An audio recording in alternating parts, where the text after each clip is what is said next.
Bam.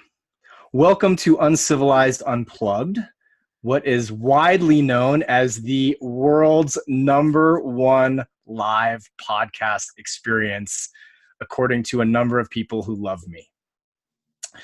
This is going to be, for those of you who are new to it, I said we're recording also for a podcast, so you're going to hear some extra conversation. For those of you who are listening at home, if you want to be a part of this, which is actually a very interactive experience on Zoom, please go to www.manuncivilized.com/unplugged and check to see who the next week's guest is. My name is Traver Boehm. I'm the founder of the Uncivilized Men's Movement, Man Uncivilized the Course, and the Uncivilized Nation. Bam. My mission is to change the way 1 million revolutionary men express the newly emerging paradigm of masculinity. And I got a book coming out that I would love for you to grab. For more information on me, please go to www.manuncivilized.com/thebook or find me on Instagram at Traver Boehm. I'm going to tell you guys a quick tale. About 4 years ago, my life completely fell apart. And as it was falling apart, as in the day it was falling apart, I got on the phone and called a therapist. And I looked, I didn't know how to find a therapist. So I just Googled therapy where I was living and saw that there was a guy who went to Boston College. And I went to Boston College. This isn't you, Tom. Sorry. You weren't my first, unfortunately, but although you were the best. And so I go to this guy's office and I explained to him what I'm going through. Hey, my wife left 2 days ago. I'm interested in sobriety. I think I have some challenges. And he's like, beautiful. Have a seat in my chair. Here's what I want you to do. I want you to follow my pen. Wherever the pen goes, your eyes go. And I was like, okay, this is fucking weird, but I'll do it. Boom. For the next hour, I just sat there in a chair following this guy's pen as he asked me questions like, how do you feel now? I was like, I feel like shit, but I feel like I'm following your pen. Half an hour later, how do you feel? Sorry, bro, still feel like shit. And that was my first experience with therapy. So I asked a friend, I think I'm going to give up on therapy. I don't think there's much to it. And a woman that went to my gym recommended that I sit down with our guest tonight. And holy smokes, was that a life-changing experience. Because he wanted me to do shit I had never done before, and I will say at the time, I thought was moderately crazy. Such as write down my dreams. Never done that before. Draw pictures of how I felt. And I had to have the explanation that special needs 3-year-olds have better art skills than I do, and was told that's not a problem. And to come in with both of these, my dream analysis and stories and drawings, and he would reframe what I was going through in a way that actually had it make sense. And so I'm super excited to introduce our tonight's guest. But before I do, just want to set the frame for what Unplugged is. Unplugged is supposed to be you guys getting access to 2 people basically sitting in my living room having an open conversation. So this isn't scripted. We're not really sure what we're going to talk about. Sure, I know Tom, and we're going to go through some basics.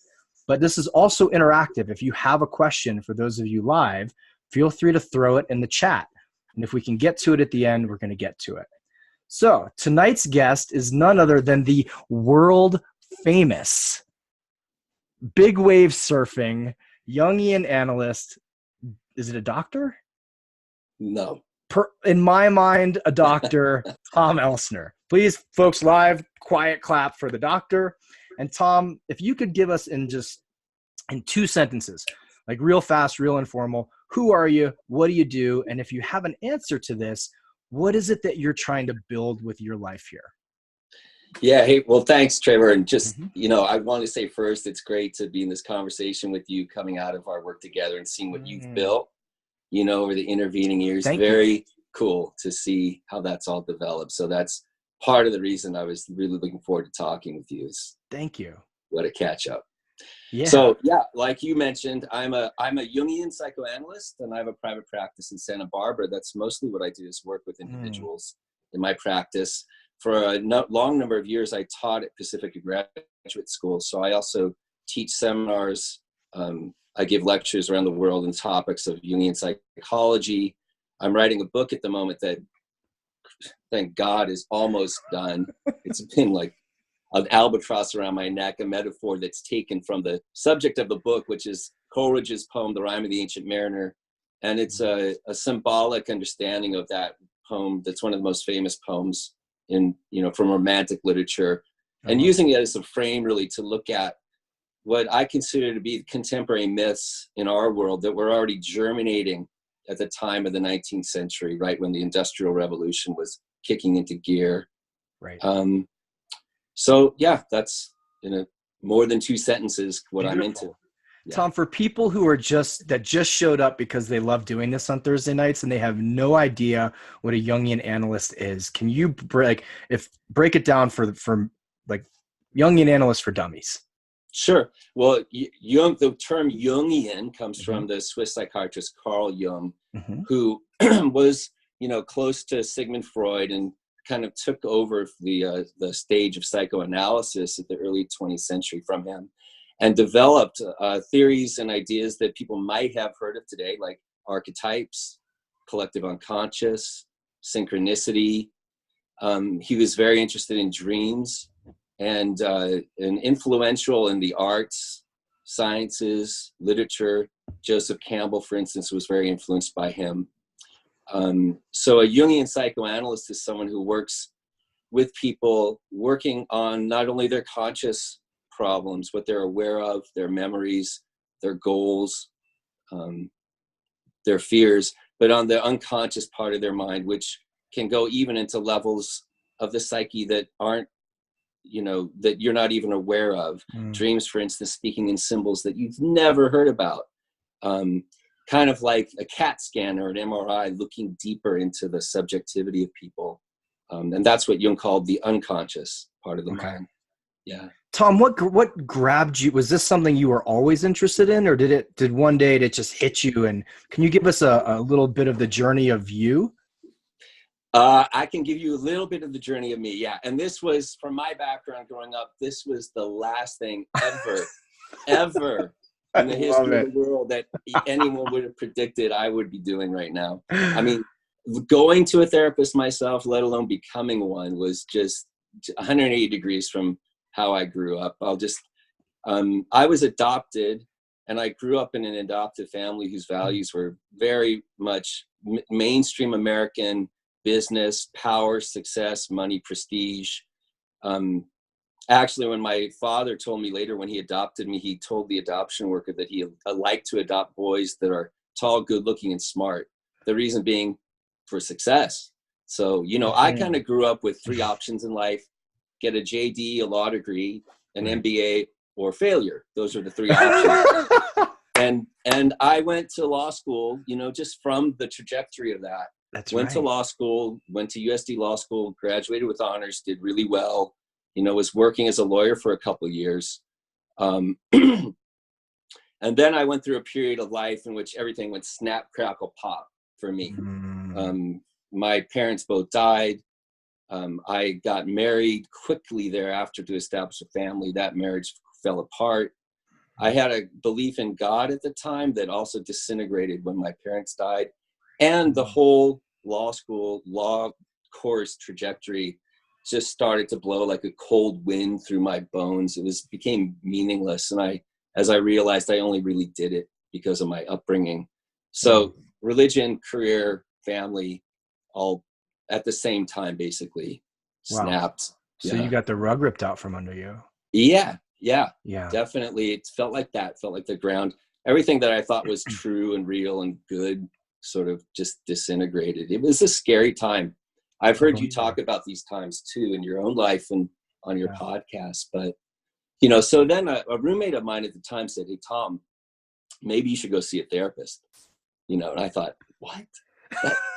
I said, that's for crazy people. I would never, ever do something like that. And he said, no. I know a Jungian person, a Jungian psychologist. It's different. It's not for crazy people. I thought, okay, that sounds good. I'll try it. And like you had the experience with me, I had the same experience walking into this woman's room, and she was asking me if I had any dreams. And I thought, well, yeah, I don't have no idea why you're asking me, but I had apocalyptic dreams like the moon was exploding. Oh, wow. I was running for shelter out of my parents' house. The world was being destroyed. The animals were all dead in the forest. Dreams about the eclipse of the sun. And she would take books of mythology off the shelf and show me images from these books that paralleled those in my dreams. And that, in a nutshell, was not only very hopeful to me, but also seemed like a huge discovery that there was some part of me that seemed to know a story that I was unaware of at a time that would just seem consciously to be just dark and meaningless. Beautiful. So many people that chime into this podcast and tonight and come into even my world are coming in after the day that everything they knew to be true was no longer true. Would you mind just speaking for a brief time, even from a Jungian perspective, on what is a way they can frame that will give them something to hold on to when everything has been, all of the pillars that they want to grasp onto have been taken away? Yeah. Well, I mean, one thing that's helped me a lot, apart from the theory of psychology, is just the facts of mythology. And if you look worldwide at mythological initiation rites, say, or images of descents to the underworld, or motifs of change and transformation, the one theme that appears all over the world is that change happens through die and be reborn. Transformation happens through death, disintegration, and then reformation into new forms. So, for instance, a client of mine once was in a really dark depression state like you're talking about, where just disoriented, it seemed nihilistic and meaningless to him what was happening in his life. And he had dreams that showed there was a process of new birth growing in his life. And at the time, it was years ago, I said, look, you're in a transformation process, which I shouldn't have said really, because it went way beyond anything he was thinking. And I'll never forget, he just looked down and his hands were in his head and he said, oh, it doesn't feel like transformation. and that made me realize he must have an idea of what transformation feels like or looks like. Like if I were to say to you, hey, Traver, you're being transformed, you might think, oh, I'm getting better. I'm glowing. I'm stronger now. I'm smarter. I'm more, you wouldn't think of the caterpillar that crawls into the chrysalis and turns to goo and dissolves. Right. You wouldn't think of dying. You wouldn't think of disintegration.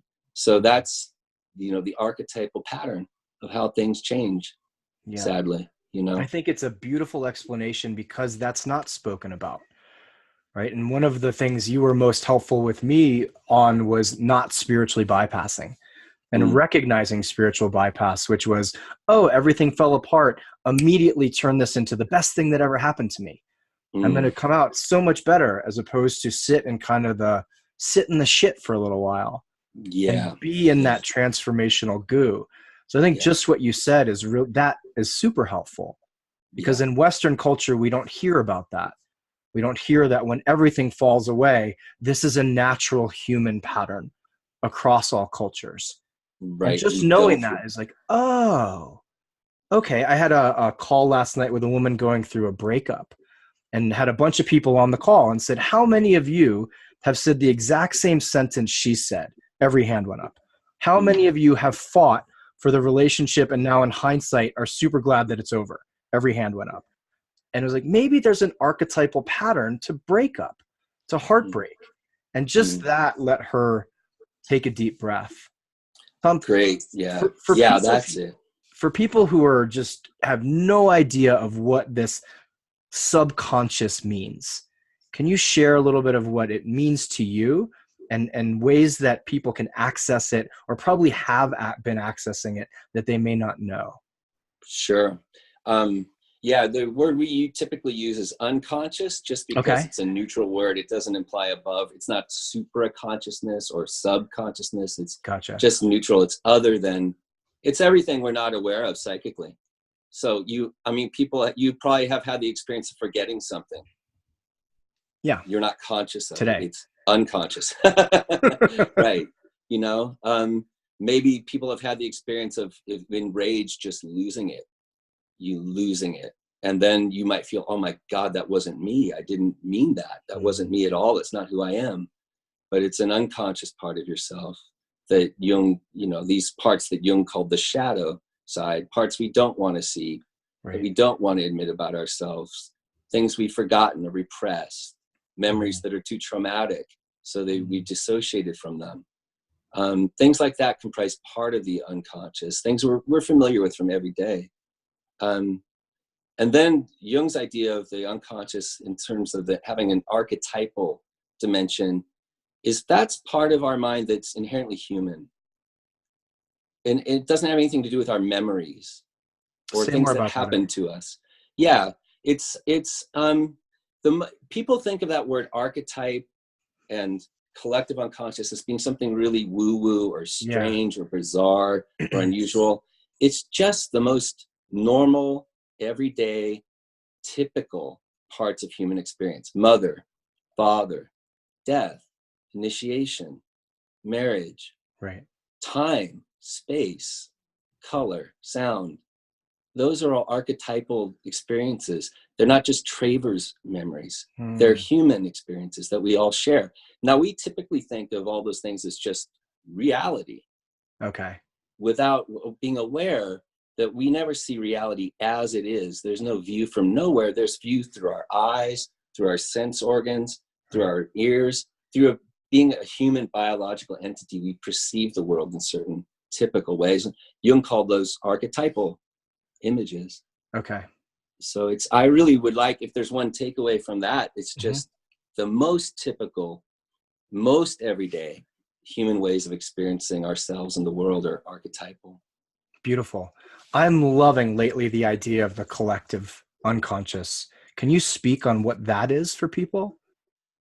Sure. It's related to what I just said in a way. There's the personal level of the unconscious. That means everything that's happened to you since you were being born, your memories, events that were too scary that you don't want to remember, what's been repressed, things that you've integrated, stories you've learned, patterns that you've developed over your life. Those are all things that belong to the personal unconscious. Now, the collective unconscious is similar to what I just said. Examples of experiencing it, say in dreams, where you might have symbols in dreams that, you might have the symbol of a snake encircling the earth. And if I ask you, hey, Traver, what do you make of that? You'll say, no idea. Or something trivial like, I used to have a snake as a kid, or, So it's Jung had those experiences. Jung had those experiences in his own life and the lives of his patients, and also his psychotic patients. He worked as a psychiatrist at the Berkholzli Institute in Switzerland, which was a residential inpatient schizophrenic clinic for 10 years. And he lived there right above the schizophrenic patients. So it was actually his experiences of the delusions of psychotic people that tuned him in at first to this element of fantasy that can be archetypal or symbolic. Wow. But it's religion and mythology is what that is a treasure house or a storehouse of symbolic archetypal imagery. A storehouse of symbolic, the gods or god demons, things that aren't just Joe living down the street. Right. The idea of angels or something coming from another world, is usually archetypal symbols that we're aware of from mythology or religion. Right. Yeah. How much of a role do you think myth is playing out on a day-to-day basis? I know that's kind of an odd question. Yeah, can we spend a little time on that? Heck yeah, it is. Let's rock and roll. Yeah. That's a huge question. I mean, how much of a role does myth play in everyday life? I would say it's the role all the time, 100% of the time, all over the place. Our world is soaked in mythologies, and our experiences are soaked in mythologies, and we don't see them as such. We see them when we're unconscious of them as myth. We see them as just facts or truth. So, it's just to start to get away from this idea of myth either being a lie or a delusion. Okay. Or being something just like religious only. What are some examples of myths? Like politics is filled with mythological ideas, saviors, heroes, demons, devils. good and evil is Yeah. one of our core myths in the Western world. You know, scientific materialism you could see as a myth. A myth is a way of seeing the world and perceiving it that gives it meaning and that structures it. My boss, God, that guy reminds me of my father. That's a mythological way of seeing your boss. He's a father. He's an authority figure. A woman you fall in love with might be a goddess to you, a mythological person, a symbolic person filled with energy that makes it obsessive to be with her. People, the reason you can't talk about politics is because it's a storehouse for people's highest values. Our highest values, what we consider to be right, true, good, and conversely, what's wrong and what's bad. Those, in my mind, are mythological ways of seeing the world. Stories, you could say. Yeah. Stories. The world's soaked in imagination all the time. We don't typically see it like that, right? Yeah. I think my head just exploded. Do you think that the current can you frame the current political system that we're seeing in the US as, is it good versus evil? Because it seems to be just divisive and it's us versus them, and there isn't any cohesive conversation or even the space for communication. It's either like you're with me or you're against me. Do you have a view on that? Yeah, definitely. I mean, it's something that really bugs me, actually. How so? It really bothers me. Yeah, like you said, for one, we have a two-party system, which is already a way of splitting the world into two. And we are on the good side, and they are on the bad side. Right. This is the symbolic idea of the shadow being projected onto other people. Oh, wow. So, you know, the intense emotion that's constellated in politics has to do with that psychological phenomenon of splitting good and bad within ourselves, repressing what we don't like about ourselves, what's antagonistic or incompatible with how we want to view ourselves in the world, and projecting that onto the other side, you know. So if, for instance, if you're a typical Republican or typical conservative, your highest values have to do with independence, property rights, freedom from government, you know, those types of things, and hierarchies, and being at the top of hierarchies, and success, and those are your highest values. So whatever doesn't fall into your sense of value gets projected as something bad onto the other side, you know. So, and conversely, for liberals, if you're a typical liberal, you believe it's important that to be compassionate to people that are left out of the hierarchies, right? So the people that don't share that as their highest value are just greedy, evil. If you believe in peace, they're warmongers. You know, if you believe in strength through war, the other side is just naive and passive. So you get these opposites that split the world into two, and then the two sides battle each other out. The problem really lies for me in every human heart. Every human heart has these opposites within it. For instance, my father was a extremely conservative type of guy, and he was in the Korean War. I mean, his blood used to boil when you would say the word Jane Fonda. Jane Fonda, he would fall into a rage. Yeah. Because why? Traitor. Yeah. A more traitor, right? So it's an extreme emotional reaction to something that is incompatible with his sense of what's true, right, and good in the world. You know, the devil. Yeah.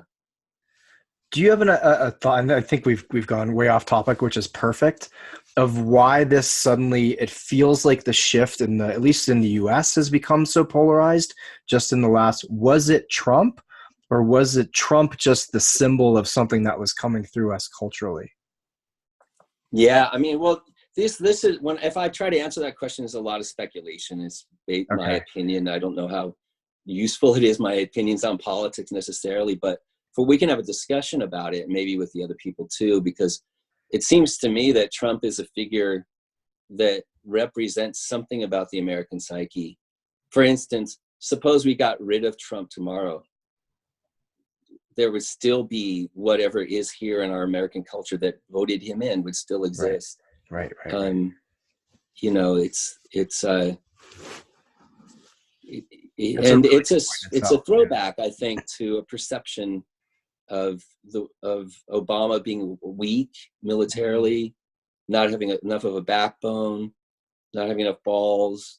And then you get a guy who's very authoritarian and a strongman type of personality.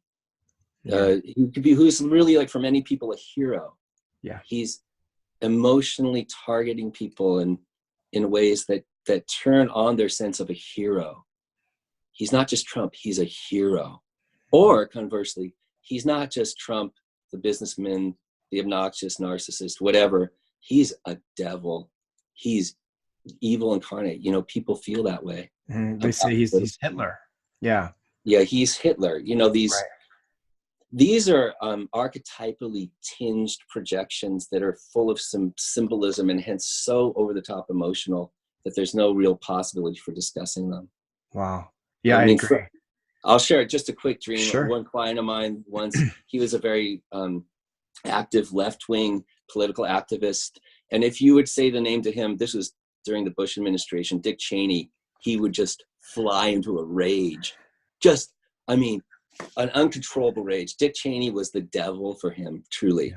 And then once he had a dream that he was on a fishing boat, a little fishing boat fishing. And guess who was his fishing partner? Get out of here. Come on. Now, Dick Cheney and him are fishing in the same boat. See, this is the way that dreams, because I want to get back to the subject of dreams too, but dreams will, you know, compensate or bring us back around where we're getting too one-sided or where they show us what we don't want to know, but what we should know. Can you say more about that? Yeah, the dreams show us what we don't want to know, but what we should know. Yeah. They can be ruthless and brutal, and they don't pull punches. They can show if things are really falling apart. They can show where our shadows are. They can show if we're too inflated or if we have a strange opinion of ourselves. And what they're trying to do is bring our psyche back into a balance or homeostasis. If we get too far to the right, we'll have a dream that's on the left. If we get too high up, we have a dream that brings us down. If we fall too deep into meaningless despair, we might have dreams that bring up symbols that could be hopeful. There's a compensatory dimension to them. So that's why paying attention to dreams is scary because they show us what we don't want to see often, you know, but also really can be hugely beneficial to us if we want to have a sense of wholeness or reality or, you know, get on track with ourselves. Tom, what's a good protocol, for lack of a better word, of someone who's just listening to this and goes, oh, I just wake up and I go to the bathroom and my dreams are gone by the time I've gotten there, or I've had this one strange dream. Is there a protocol to writing it down, to speaking it to a voice note?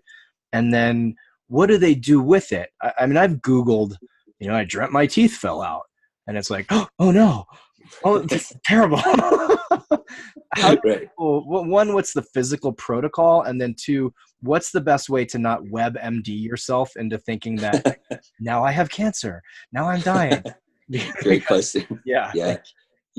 And those symbol dictionaries can do the same thing. If you dream of a cat, it means this. If you dream of going downstairs, it means, so there's a lot you can do with dreams. I mean, obviously it's what I do professionally is also work with dreams, but there's a lot that everyone can do just on your own. Mm-hmm. And I would say the first thing to do is, if you're interested in this, is before you go to bed tonight, you might have a problem in your life or something that's been concerning you or freaking you out or something like that. You might just meditate on that and have the intention, maybe I'll have a dream. So to have the intention to start with, I'm going to see if I have a dream. I'm interested in remembering them, because we all dream 3 or 4 times a night. We all have REM sleep. Mm-hmm. All mammals dream, not just humans, but we typically don't pay attention, so we don't remember. And then keep a notebook by your bed and a pen or a voice recorder or whatever makes sense to you. Mm-hmm. And if you wake up in the middle of the night and you just say, oh God, I just remember a red car, just write it down. You know, write down whatever, scribble it down at 2 a.m, you know, whatever you can remember. If you wake up in the morning and you remember something, whatever it is, write it down. And you'll find that the more that you pay attention to these dreams, the more you'll remember them. And then once you've written the dream down, a way to go about working with the dreams is just say you have a dream. I dreamt of Uncle Joe in his red Ferrari driving down the street, and then a cat walked by. Okay, great. So you would just write down the dream and then write down Uncle Joe. And then write down, just try to go into a meditative state and just see what happens in your mind as you think of Uncle Joe. What runs through your mind, whatever it is. Don't censor it. Don't think, oh, well, that's stupid. That doesn't really belong to him. Just whatever it is, write it down. Ice cream in the park, 3 years old, funny hat, whatever it is. Red, the color red, the same. This is what Jung called getting your associations to the dream. And this is the most important part, rather than looking things up in a dream dictionary. You dream of a cat. What is a cat to you?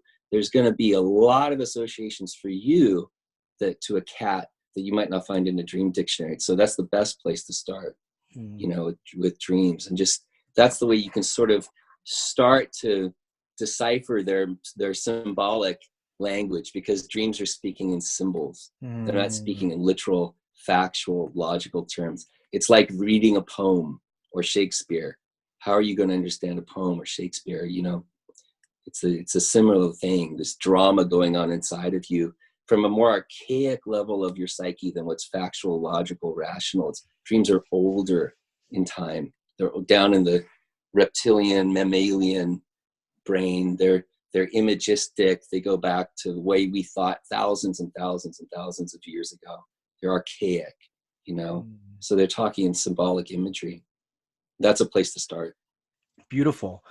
I remember you telling me the story of perhaps a client of yours or someone that you knew, another practitioner, that the guy, his assignment was that someone was supposed to write down dreams for a year or so. And then finally he came back in and said, I've just been making all of this up. and the response was, good. It doesn't matter. It's still coming from up and inside of you. How do you help people who go, red car, Uncle Joe? That means I'm the best. Right? Like letting their ego. That's great. Want me every day. That happens all the time. It's a great question again, because that, for instance, a man I worked with once, or I'll get to that, but also it works that we project these dreams onto other people. So a man once I worked with had a dream that his ex-wife was on the cover of Glamour magazine, and she had this big hat, and she was super narcissistic and grandiose, glamour. And he said, see, Tom, that's just how she is. I said, well, it's your dream, dude. It's your dream. So it's the way of getting into, like, Uncle Joe. Well, maybe I'm the best. Well, maybe you need to know that you're the best. Maybe you have a sense of inferiority and the dream's trying to, boost that up. So that could be the case. But it would just be by getting into the real associations with Uncle Joe, everything you remember about him for real, and to sort of meditate on that during the day too, and see what really comes up. So it's very individual. It's very individualistic how to work with dreams. Yeah. You could have a dream that you're flying, and it could have a whole different meaning than if someone else has the dream that they are flying, because they're always reciprocal to what's going on consciously in your life. Does that make sense? Yeah, it makes sense. What's your answer to when people say, like, my ex came to me in a dream, and they're like, she came, like literally came and visited my dream. I should call her, or something that I got visited. Is it us? I know I'm asking you a really loaded question, but I'm asking anyway. Is it our subconscious or unconscious pulling it up, or did someone else come and visit us in spirit? Oh my God. I mean, if you get 2 steps into that question, you're in pretty deep waters. Truly. Of course, people do that all the time. If you have a dream of your wife or whatever, and she's laying next to you in bed, you wake up from that dream and it was bad. You're like, God, I'm pissed at her that she did that, Or if the woman had a dream that her husband was stealing something from her, and she's like, maybe he's really stealing it. Yeah. So I would say as a starting point, let's try to take dreams on what we call the subjective level, namely every person in the dream, every setting in the dream, everything that happens in the dream, to start with the idea that that's part of you. That's a part of yourself. Can you say more about that? Yeah, to start with the idea that say you dream of your wife or your husband or Uncle Joe or a cat or I'm under the ocean, or I'm in a frozen landscape, whatever, or there's fire. It's all parts of yourself that are being expressed in this dream. It's your dream. Your wife is somewhere else at the time. Everything that's going on is purely subjective. That's a place to start, for sure, with working with dreams, rather than to get into metaphysical speculations or, talk about other people. And when you start thinking about dreams that way, it's a hard thing to do, because then you're forced to start to take back projections that you've made onto those people you're dreaming about.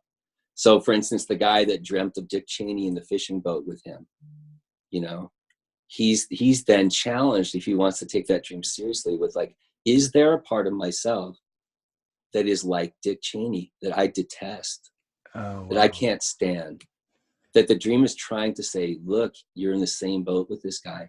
It's a hard thing to start to do. You're in the same boat. You're in the same boat. You're fishing together.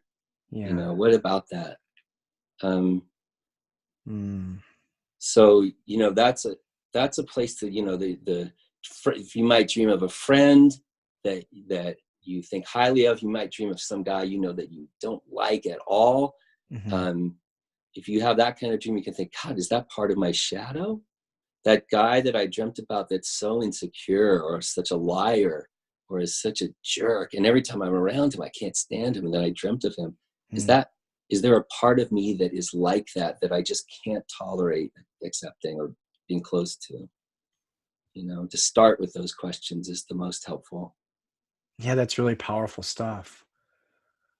How do you feel, Tom, with the idea of, like, in the goddess movement seems to be emerging, and there's a lot of conversation even in the male world of like bringing in the archetype of the king back into men, and the archetype of the goddess back in for women. And it's in the new age space, but it seems like the new age space is becoming more of the day-to-day space thanks to social media, thanks to Instagram. Do you see this as valuable, or do you see it as a bypass for people and something to be actually wary of? I mean, Trevor, I think it could be both. Again, for me, it's so individual. It depends on what the person's doing with that idea.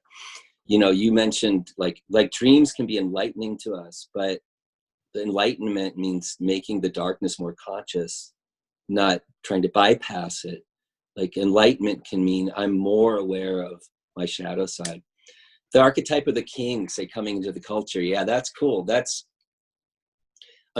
that's such a positive image of, if you can feel it. An archetype's not an idea. It's like an energy. It's something that you feel in your body. Also, when an archetype's constellated, it has a visceral, somatic, emotional, energetic quality.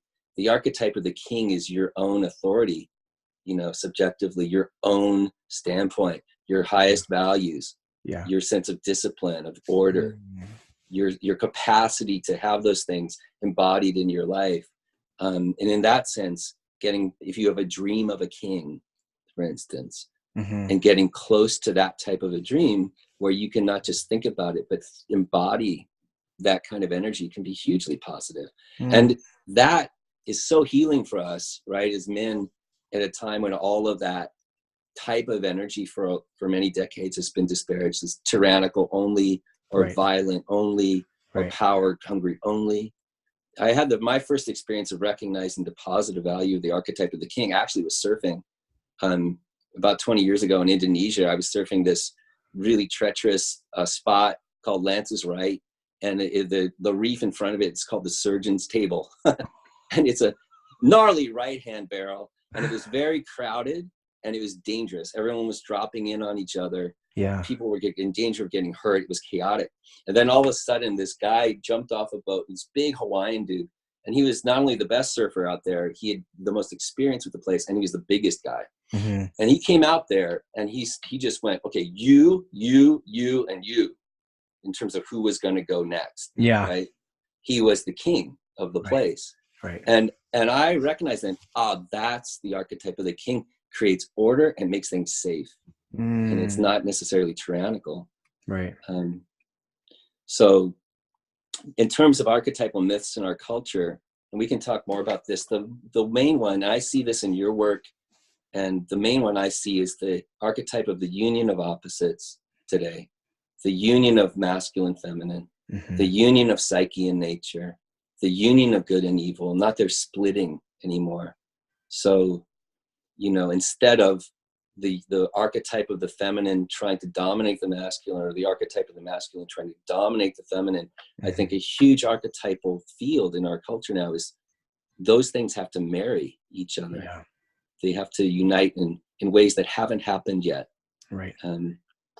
You know, I see that in your work, for instance, if you think of your work with the men's movement that you're starting, the spiritual man, the visceral man, the primal and the divine, the primal and the spiritual. Yeah. I want them to come together. That's a mythological idea of the union of opposites. Yeah.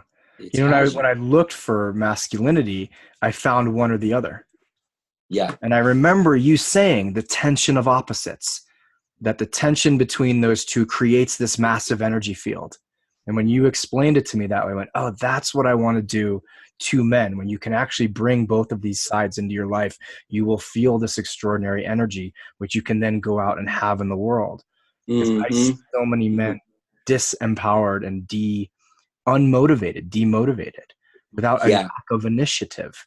It seems like hopefully the king archetype is coming in to clear out some of the Peter Pan, which I get a lot of Peter Pan's calling, and about 50 messages a day on social media from women who have gone out with a Peter Pan.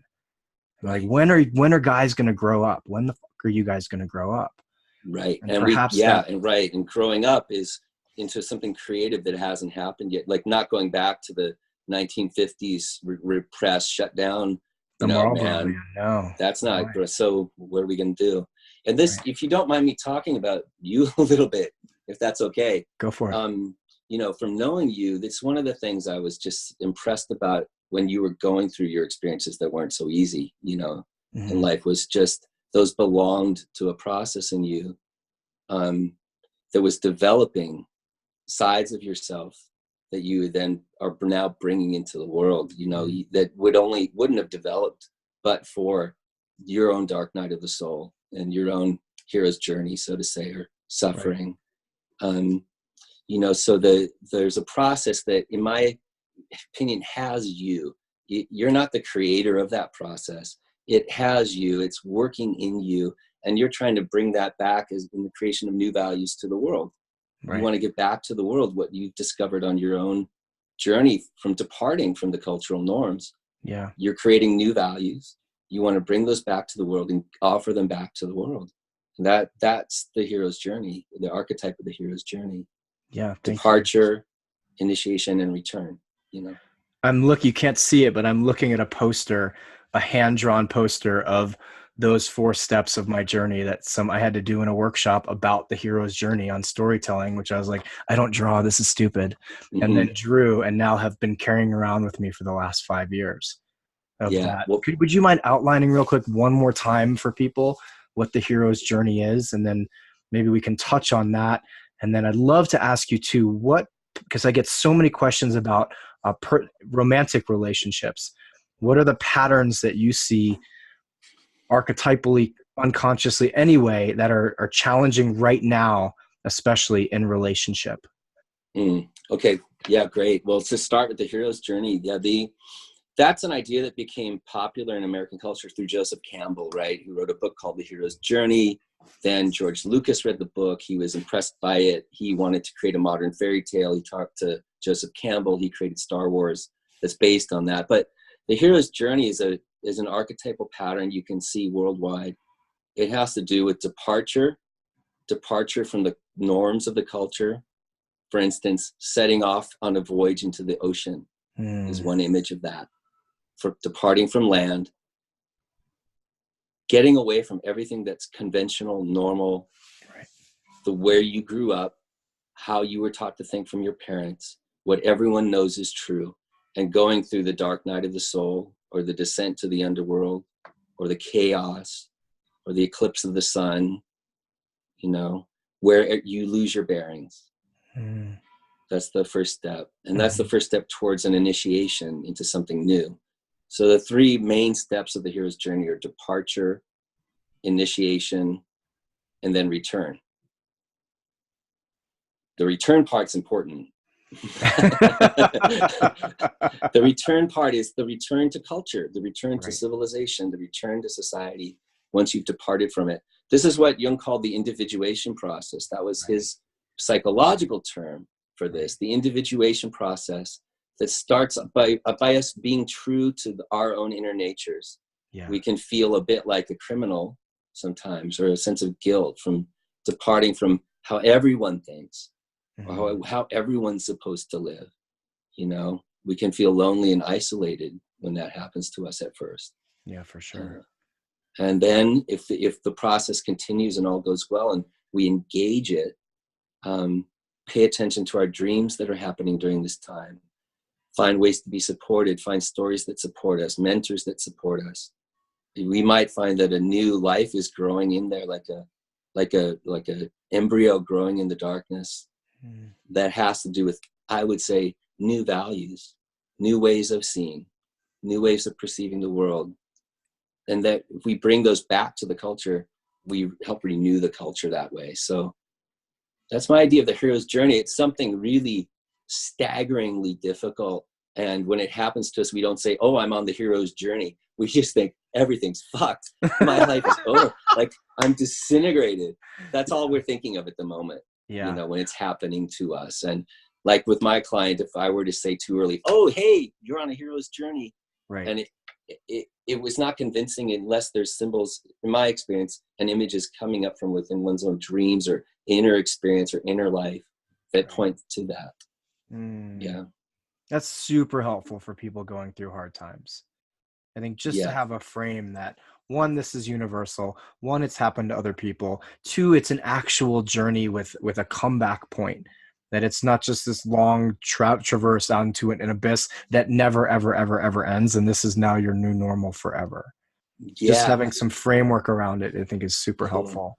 That's good. Yeah, it certainly has been for me. Like, if we're in a dark hole, we feel better if there's others down there with us, right? There's other people down there too. It has happened before. And also that there's a trajectory that has to not to do with only our narcissism or our ego or our selfish sense of what we want, you know, because people sometimes feel like that in therapy, that what's all the point of this? It's just a huge narcissistic enterprise and so selfish and indulgent. And it's just for me. Martin Luther King, you know, in his last book, Chaos or Community, he said that America, for its very survival's sake, is going to have to give birth to new values. The old values that we have lived by for centuries that have felt sacred to us, he said, mentioned consumerism, capitalism, militarism, are going to have to die, and new values are going to have to be born if we're going to survive. So this individuation process is the way, in my opinion. How do new values come into the culture? They come in by individuals, lonely individuals, one at a time, living through that death of the old and the birth of the new in their lives. So by living through it, you know, you're giving a little grain of sand to the balance scales of the whole culture. Wow. You know, that's a mic drop, Tom. Well done. I think that's really going to help people. And it also gives some meaning to the suffering, that it's not just suffering for suffering's sake. There is an addition to society to it, or you are breaking the breaking down of an old cultural pattern. There can be. I mean, if you think of the CEO of Exxon, who's lived his whole life, assuming it's a man, his whole life on values of power and prestige and money. And those are his values. And those are good things. They're not bad things, you know, in his world. But they're one-sided and they have unanticipated negative consequences. How is he going to change? How's it going to happen? What is it going to look like? It's going to be horrible. It's going to be horrific. For him to lose the sense of everything I've done it has a dark side to it also, is a humbling, sobering experience. I mean, in my own life, when I told you a little bit, I grew up with those types of values and was a lawyer. And, you know, I remember being 26 years old and walking to the office I was working at, and this woman that, you know, she was 40. I thought she seemed super old to me at the time. She was probably 40 years old. You're 26 and you're already doing this, you know, and I graduated with honors from law school, and I was in this great job and making money and, you know, prestigious and everything. And I felt like, this is awesome. It's great, you know. But when I had that depression, one of my first dreams was of an eclipse of the sun. And that's what it felt like. The light had gone out. The meaning by which I had led my life had gone out. And it was dark. And I scored I went to a psychiatrist before this, and only for one session, and he gave me the Beck's depression inventory. I scored perfect score, overachieving again on the depression scale. You know, and the dream doesn't pull the punches. It's like, yeah, dude, your light has gone out. Yeah, your sun is eclipsed. But inside of the sun, in the dream of the eclipsed sun, was a heart that was growing. And when I was the first painting I did was of that dream, and it looked like a little embryo. So I held on to that. At the time, I didn't know really what it meant. It just, maybe there's something growing in this darkness that I don't understand yet. Yeah. You know, and what it was for me was, it was a rebirth of a whole new set of values that I didn't grow up with, of the heart and of community and relatedness and the unconscious. And it was, man, I mean, I could go on for a long time about that, you know? Yeah. Thank you for sharing that. The thing I love about myth is the language. When you said, like, my light went out, and we use these words, right? I feel like I'm all alone in the dark. Like when we listen to the actual words that people use about their experience, they are describing, I think, the mythological experience. They just don't know it. That's perfect. It's absolutely true. It's all around us all the time. Kobe Bryant was on fire last night. I feel like I got punched in the gut. Yeah. Right. I got knocked. I got the rug ripped out from under me. Exactly. Yeah. That's exactly right. We have this way of, you know, always talking in mythic terms in a way, or symbolic terms. You know, we're not aware of it. Yeah. But that's all. Dreams are talking in the same way.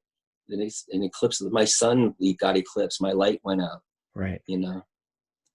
Right. Can we transition real quick, and then I don't want to take up too much more of your time, Tom, what are some of the patterns you're seeing in relationship, especially now? Because it seems like the relationship is also going under its own transformation in the current time. When you ask the question, it's like I have to fight against this tendency that it's as if you think I'm an expert in this, and, you know, like I'm going to give this expert answer, and you know, hey, that is so not true. And I'm like one of the people too, of course, that are aware, like you are, holy shit, like our paradigms of relationship are changing. Yeah. You know, what are we doing about it? And what is the change about? All I can say is, you know, the old paradigms don't seem to be working for most people anymore. Right. So, you know, which is almost even cliche to just start there. Right. You know, the man plays this role and makes the money and carries the boundaries and the power, and the woman plays this role, and that's supposed to be the way it works. That never works anymore now for most people. Right. And you know, like I have two kids. When I was when they were first born, I was changing diapers. I realized, you know what? I'm the first man in my family to ever change a diaper. My dad never changed one. My grandfather never. And then I realized, guess what? How far back that goes? That goes back to the dawn of time. Yeah. Like, I'm the first man to ever change a diaper. You know, ever. You know, since the dawn of time. You know? That must have been a moment. I'm expected to change them. You know, and like, what is happening? You know, and that's a shift. So we're all like men and women. All of us are in this big paradigm shifting thing, and the masculine sides of women want to be lived in them, and the feminine sides of men want to be lived in them. So it's then what do relationships between men and women look like, you know, when there's not roles being played, you know? And that's a serious question that just starts, I'll just say, with getting to know your partner as they really are. As they really are, not what you would wish they were, not what your father was like, not what you expect them to be, but as they truly, really are. And all I can say about that is that's a long fucking process to slowly heal back layers. And it's filled with disappointments and disillusionments. Yeah. You know? Yeah. It's, I think that's beautiful right there. Right. Of how about we just get to know each other as who we are. And I think that necessitates also people coming into a relationship with having a basic understanding of who they are.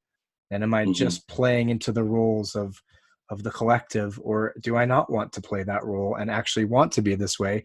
And do I have the strength to say it to my partner, to risk the vulnerability of saying, I don't want to do things the way it looks on paper? Can we create something new? Awesome. I know, Trevor, from knowing you and your work, you're fully into that. It's a lot of courage. It's great to break those chains and boundaries and create what we want to do, who we actually are, and accept each other for that. It's a creative thing. I want to say dreams help for me to just plug dreams again. Do it. I mean, just recently, I mean, just actually the other week, I'll just share a dream I had with, in the partnership I'm in with Monica Whitman.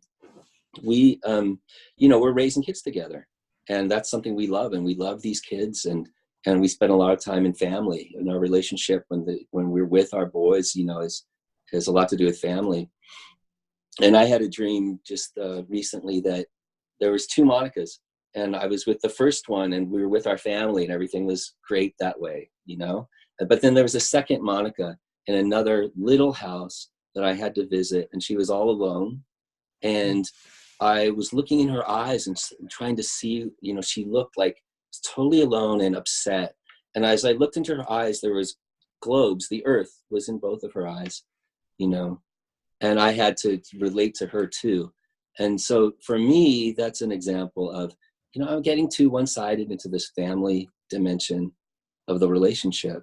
And there's something that's missing for us individually, for her and me, for me, in me, the side that's connected to the world more globally and needs attention. So just there's just step by step with what's actually true deep within ourselves. Relationships will bring that out. Relationships will, of course, bring out shadow sides and all sorts of stuff we can never do on our own. So there's this idea. I think more people are realizing relationship can be a shared individuation process, and not just the means to raise children or a fling or whatever, or a power-based thing, or a narcissism, or fantasy.